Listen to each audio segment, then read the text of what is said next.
Hello, hello, and welcome back to TGTV, and more specifically, ladies and gentlemen, welcome firstly up to Mr. Mahmood Ansari's Daily Driver. I'm here with Mahmood's Q8 to give you guys and girls some exciting news and a little demo with a very nifty piece of kit. Today I'm talking to you about the OBD11 professional diagnostic tool I have in my hand here. And why I'm here with the Q8 is because this is officially authorized by the VAG group. So I'm going to plug this tool in to the OBD port in Mahmood's Q8, and we're going to look for some fault codes, and then we're going to get on with today's video. But I really want to talk to you about this, and of course, leave the link below, and you may well get a discount on this nifty piece of kit. So let's open the door, plug it in, and see what we can find.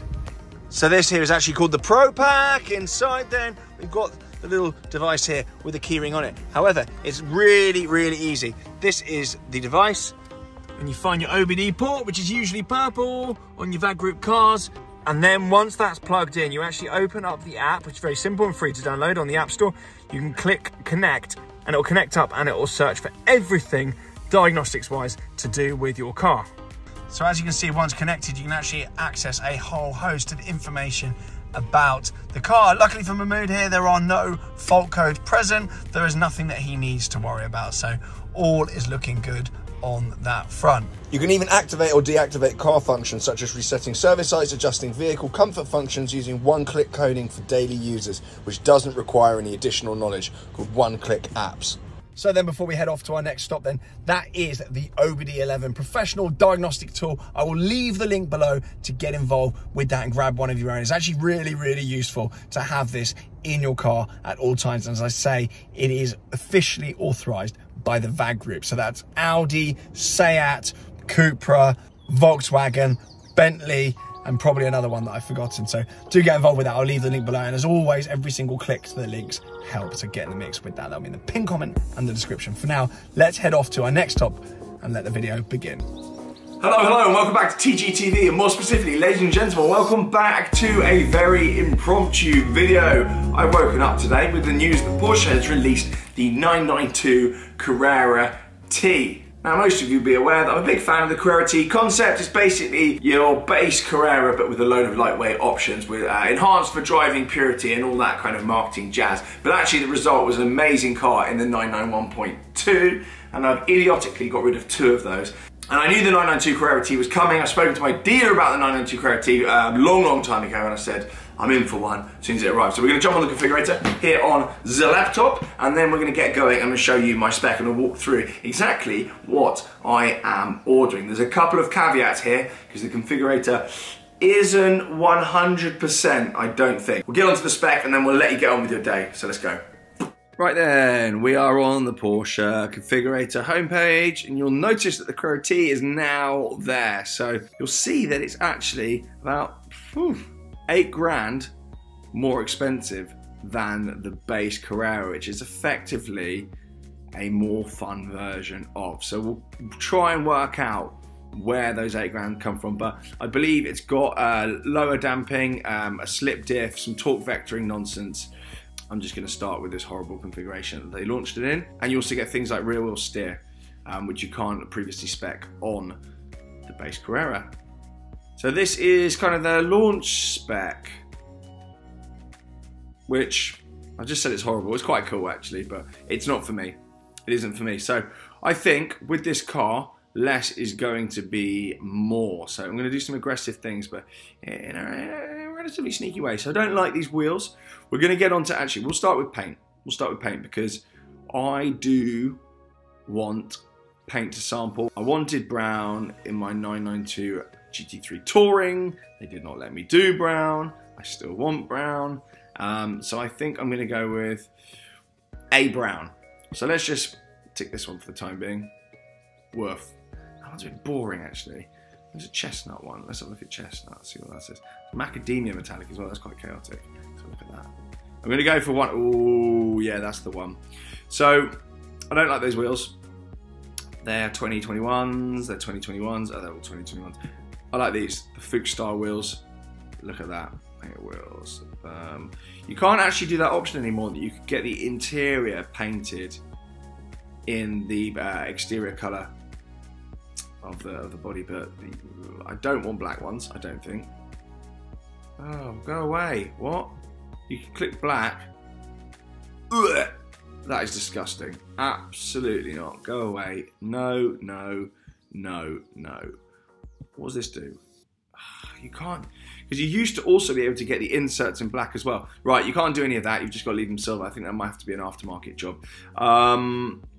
Interior-wise then, Carrera T package with extensive items, leather, slate grey, yada, yada, yada. Or Sportex interior package with, you see. I'm not mad at that. That's free, but then when you start ticking that, that's £4,200, and I don't quite know what you get for that. A little bit of stitching and whatnot, £4 grand. Don't think so, mate. I think we're gonna get free interior on that. Now, seats. This is where it starts to get a little bit eggy, because in this specification that's arrived with the car, you can get fixed buckets, but for the time being on the configurator, fixed buckets are not available. The so-called 918 seats, they're not available. But your adaptive sport seats are. So I'm going to leave these on here. I'm going to go for the cheapy options, I think. Electrical 4-way. Who needs 18-way? Silly. And memory package. Nope, it's only going to be me that's driving it. Also, I'm going to chuck the fixed buckets on. So I'm just going to stick those in as a placeholder, as a worst case scenario. I may even potentially leave them, because obviously my touring is coming with buckets. So interior package with silly stitching. I don't care about stuff like that.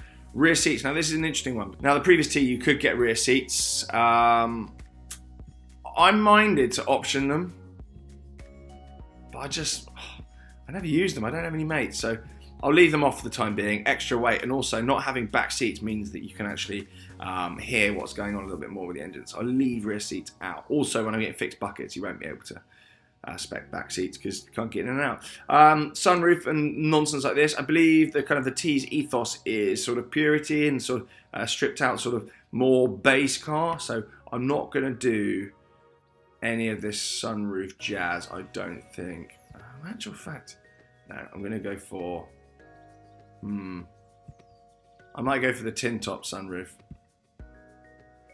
Electric tilt. Wait, what? Yeah, that one. We'll have that one, please, Jeff. It's for some reason showing as black or glass, but it's not.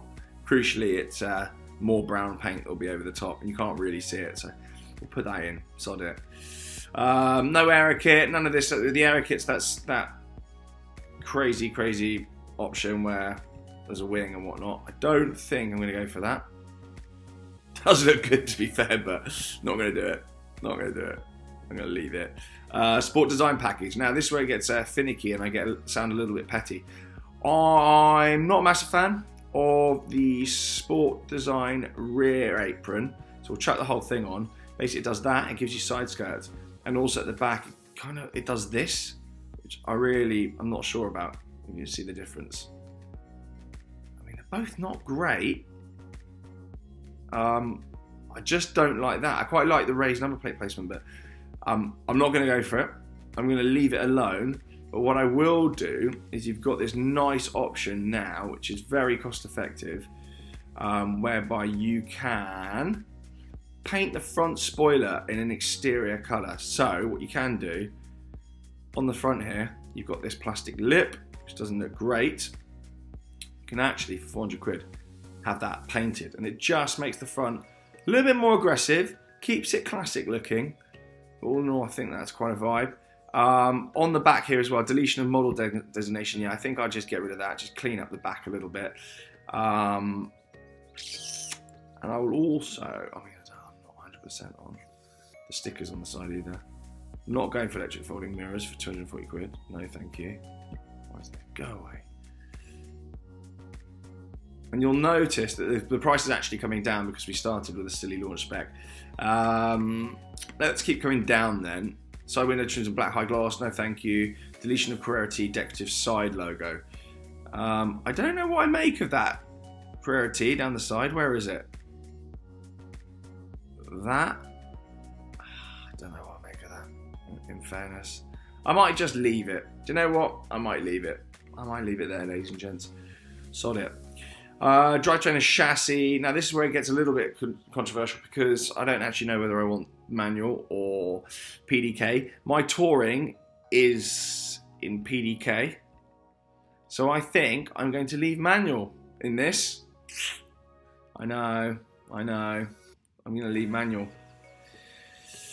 Controversial. Front axle lift system. I don't really think I need that, if I'm honest with you. In fact, I'm almost 1,000,000% I don't. You don't really need it on the new 992s. Porsche design clock. That's sick. Having said I'm trying to save money. What? Yes. Yes, definitely get rid of the interior clocking to the degree. That's sick.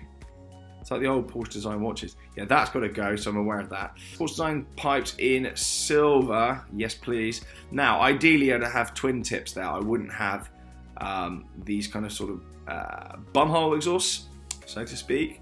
I think there is a new part you can order that is that enables you to put in the two circular pipes there and not the one big oval. So I'd probably look at that down the line because I really don't like these singular pipes. Really don't like them. But we'll leave them for the time being, and definitely in silver. The wheels are silver, we need those. Rear axle steering, now I'm going to leave that in because that's one of the kind of unique options that you can option for the Carrera T. And yet again with the Carrera T, it comes with lightweight glass as well, so you get that kind of plastic Gorilla Glass and a lightweight lithium-ion battery as well, which actually I think will prove to be potentially a pain in the backside because I leave my cars for long periods of time not driven, but there we go. I'm going to take those £2 headlights off and probably just chuck the 600 quid ones on, just because I don't need to spend that. And I definitely don't want tinted ones. I don't want exclusive design tail lights. I want the red ones, just like sort of classic. I don't want privacy glass with lightweight nonsense on it. I hate privacy glass on 911s. Thank you. Park assist front and rear, including reverse camera. I don't want surround view for 1,200 quid. I just want parking sensors. Thank you. Lane change assist. No, I don't need help changing lanes. Thanks. I don't need that either. You know, I'm aware of what speed limits are. Adaptive cruise control. All of this kind of stuff. I don't really need it. Entry and drive. Yeah, I don't need that. Sounds finicky. Get rid of it. Interior light design package. Don't need to spend 360 quid on lights. Thank you very much. Seat ventilation. That'd be nice, but the fixed package can't get that. Heated GT steering wheel, leather. Yeah, I do actually like that. Having said I don't like gimmicks, I really like that steering wheel. Where the hell is the... Yeah, we're getting onto the dials because I need to get rid of that. Storage package. That's useful to have. It's free. It's netting inside. It's actually quite good, and it's free. Can't do interior package painted in exterior colour. They don't let you do that with PTS. I've already tried that. Seatbelts in silver grey. Making the seatbelts a different colour always bites you on the backside because they actually just get dirty, I find. So let's not bother with any of that. Rev counter in lizard green. No, thank you. I'm actually more than happy to leave everything in black in there. I don't think we really need any of this Rochambeau. Fire extinguisher. Not sure I really need that, to tell you the truth, in a brand new car. Well, I hope I don't need it. Extended leather. I know people cry on about extended leather, but I'm not going to do it. Can't be bothered. Porsche crest and storage compartment. I don't need that. I actually quite like this new detail, the 911 logo in the seats. I actually think it looks quite cool, and I think less is more. I don't need a Porsche crest there as well. Silly floor mat, silly air vents, silly sun visors. I mean, leather sun visors, the standard ones are a little bit cheapy, but I can live with that at 300 quid. Cup holder trim leather, I don't need that either. Backrest and leather. I believe the backrests are a kind of good idea if it's convertible, but actually if you've got a coupe, no one's ever really going to see them, are they? Particularly if you haven't got back seats. Documentation, wallets, leather dash. I mean, can't really get too bothered about all this kind of stuff. There's some people live and die by it. Interior race text, roof lining and race text for 800 quid. Absolutely not. Actually, let's go for a multi-function GT sports wheel in... Do you reckon it's a heated one? Ah, that's the heated one. Yeah, we want an Alcantara, basically. Alcantara steering wheel. Yeah, we like that because it's kind of got race text on the seats. So I think that works. I don't want a carbon steering wheel, thank you. I don't really need anything else here, on the whole. No. Interior carbon. Can't stand interior carbon on most cars. PDK selector in aluminium. Doesn't really count, does it? Because I haven't got PDK. Pedals in aluminium. What do they do? Why did it go off there? Gives you those. Oh, that's quite racy. I quite like them. Brushed aluminium and black illuminated door sills. Not really sure I need those, if I'm honest, ladies and gentlemen. I think we'll leave those alone. And then we've got the Burmester high-end audio. I believe it comes with Bose as standard. So, or does it? No, I don't think it does. Do I want to spend £3.5 grand on a Burmester hi-fi for a car that I just want to honk around in? No, I don't, ladies and gents. I want to keep price for the car down. Paint exterior colour, yeah, blah, blah, blah. Wheels and wheels accessories. I think that's pretty much it. So what we've got here then is Carrera T, which doesn't have ceramics. Now, at the point at which they chuck ceramics back on the configurator, I will add ceramics to this car. I will also, and the roof's not correct because the configurator is wrong, but I will also add in fixed buckets. So it will be ceramics and fixed buckets, and folding buckets would be the dream, and then I'd probably put back seats in there potentially. But for now, that is my Carrera T spec. A couple of things may change and might surprise you all, but there we go. So that's it then. Let me know what you think of my 992 Carrera T. Delivery date is still unknown, and I must be honest, if ceramics don't come back on and fixed buckets don't come back on and available to configure on that car, I may well pull it.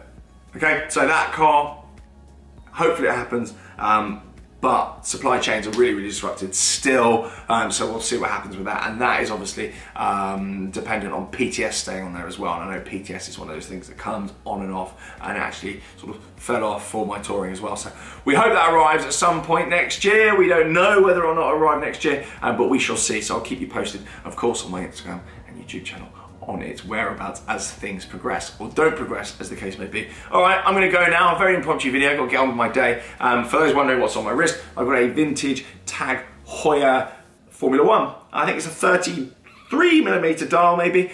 Very, very small.